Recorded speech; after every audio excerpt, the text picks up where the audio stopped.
And of time part 1۔ السلام علیکم۔ قیامت روز معاشر روز پر ایمان لانا ہمارے لیے لازم ہے، جیسا کہ اللہ تعالیٰ سورہ مومن میں فرماتے ہیں کہ بے شک قیامت ضرور آنے والی ہے، اس میں کوئی شک نہیں، لیکن اکثر لوگ نہیں مانتے۔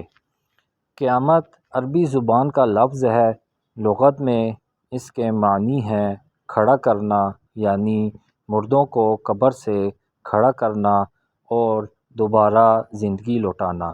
تاہم قیامت کی اصطلاح اس کائنات کی مکمل تباہی کی طرف اشارہ کرتی ہے، اور خود مغربی ماہرین فلکیات آج اس نتیجے پر پہنچ رہے ہیں کہ یہ کائنات بالآخر فنا ہو جائے گی۔ قیامت کب آئے گی؟ یہ ایک ایسا فطری سوال ہے جو ہر مسلمان کے ذہن میں پیدا ہوتا ہے، اور اس کا جواب اللہ تعالیٰ سورہ اعراف کی آیت 187 میں اس طرح بیان فرماتے ہیں: لوگ تجھ سے یعنی پیغمبر اسلام علیہ السلام سے قیامت کی تابت پوچھتے ہیں کہ اس کے قیام کا وقت کب ہے۔ کہہ دیں کہ اس کا علم تو میرے رب ہی کے پاس ہے، وہی اس کو اس کے وقت پر ظاہر کرے گا۔ وہ آسمانوں اور زمین میں بھاری چیز ہے، تم پر اچانک ہی آ جائے گی۔ تجھ سے پوچھتے ہیں کہ گویا تو اس کے سراغ میں لگا ہوا ہے۔ کہہ دیں کہ اس کا علم اللہ ہی کو ہے، لیکن اکثر لوگ اس بات کو نہیں مانتے۔ پھر اللہ تعالیٰ سورہ بنی اسرائیل کی آیت 51 میں فرماتے ہیں: اور وہ کہتے ہیں کہ قیامت کب ہوگی، تو کہہ دیں کہ عجب نہیں، قریب ہی آ لگی ہو۔ قیامت کی علامات انبیاء سابقین علیہ السلام نے بھی بیان کی ہے، اور کیونکہ نبی اکرم صلی اللہ علیہ وسلم، جہاں نبی پاک صلی اللہ علیہ وآلہ وسلم کا نام آتا ہے وہاں پہ درود شریف پڑھ دیا کریں، جزاکم اللہ، کے بعد کوئی نبی نہیں آنا تھا، اس لیے انہوں نے تفصیلاً اس کا بیان کیا ہے۔ صحیح مسلم میں ہے، حذیفہ رضی اللہ تعالی عنہ سے روایت ہے، رسول اللہ صلی اللہ علیہ وسلم ہمارے درمیان کھڑے ہوئے، اور اس قیام میں آپ نے قیامت تک ہونے والا کوئی ایسا واقعہ نہیں چھوڑا جو ہمیں نہ بتایا ہو۔ جس نے یاد رکھا اس نے یاد رکھا، اور جو بھول گیا سو اس نے بھول گیا، اور آپ نے ہمیں جن واقعات کی خبر دی ان میں سے جو میں بھول گیا ہوں، وہ جب بھی رونما ہوتا ہے تو مجھے یاد آ جاتا ہے۔ جیسے کوئی آدمی جب غائب ہو تو اس آدمی کا چہرہ بھول جاتا ہے، اور پھر جب اس پر نظر پڑتی ہے تو یاد آ جاتا ہے۔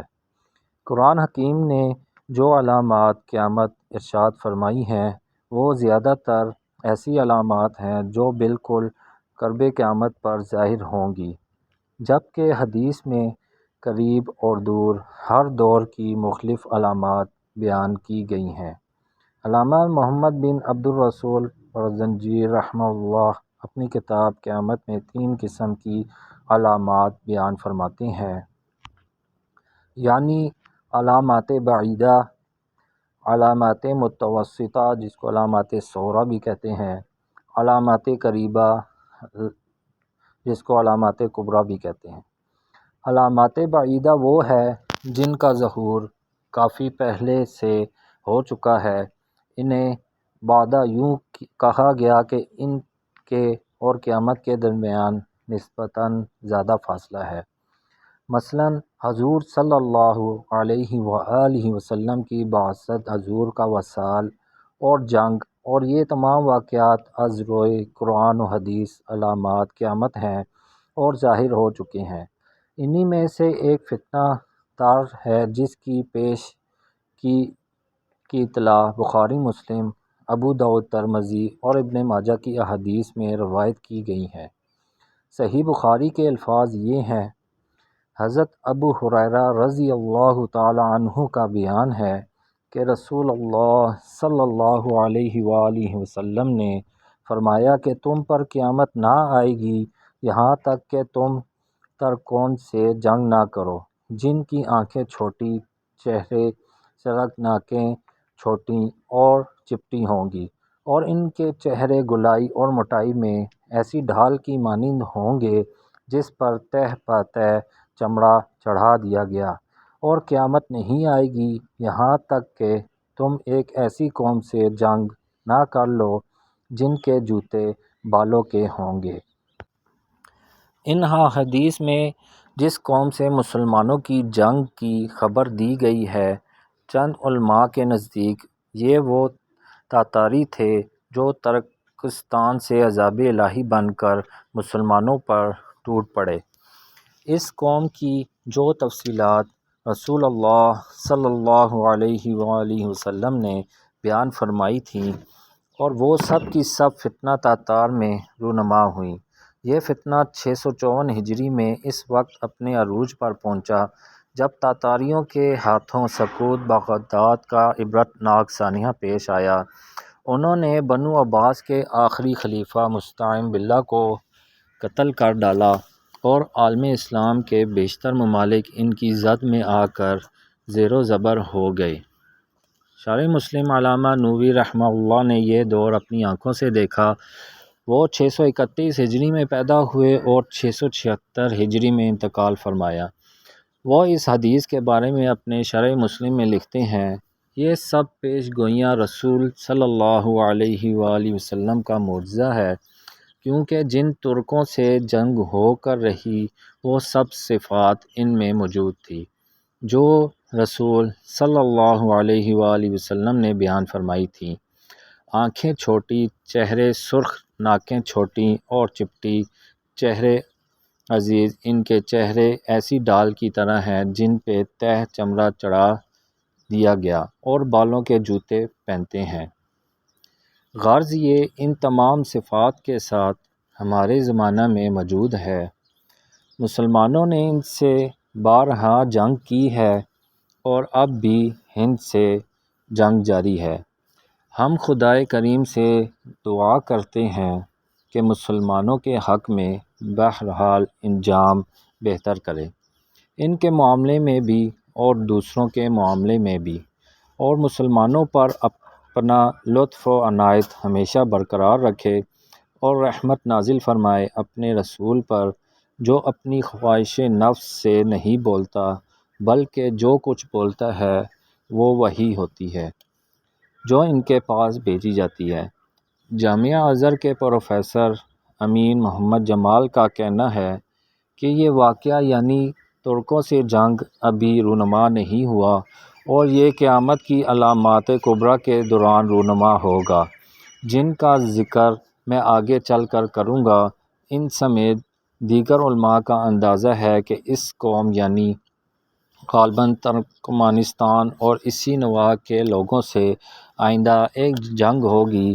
یہ ثابت نہیں کہ یہ جنگ خروج دجال سے پہلے یا اس سے بعد ہوگی۔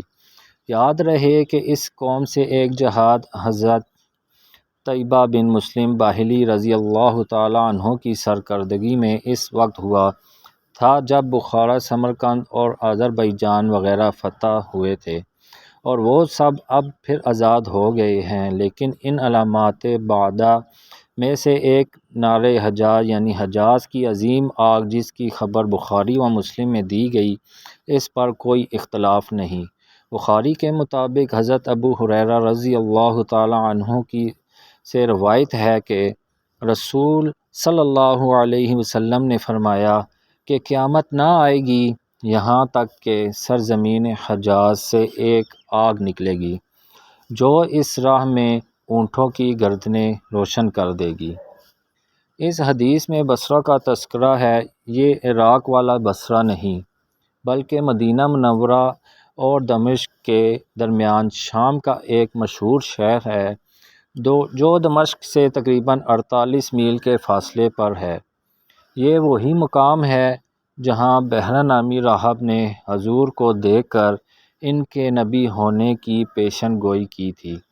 کچھ علماء کا بیان یہ بھی ہے کہ یہاں اس آگ کا تذکرہ ہے جو 6 جمادی الثانی 654 ہجری کی 12ویں کے بعد میلوں تک پھیلی۔ یہ آگ 27 رجب تک یعنی 52 دن تک بھڑکتی رہی، اور علامہ نووی کی شرح مسلم کے مطابق اس کا آغاز مدینہ منورہ کے مشرقی سندھ کے حرا کے مقام سے ہوا اور اس کی روشنی مکہ مکرمہ حتیٰ کہ حدیث کی پیشن گوئی کے مطابق عذرا جیسے دور دراز مقام تک دیکھی گئی۔ ابو اسامہ رحمہ اللہ علیہ بیان فرماتے ہیں کہ ہمارے ہاں دمشق میں دیواروں پر سورج کی روشنی دگنی ہو گئی۔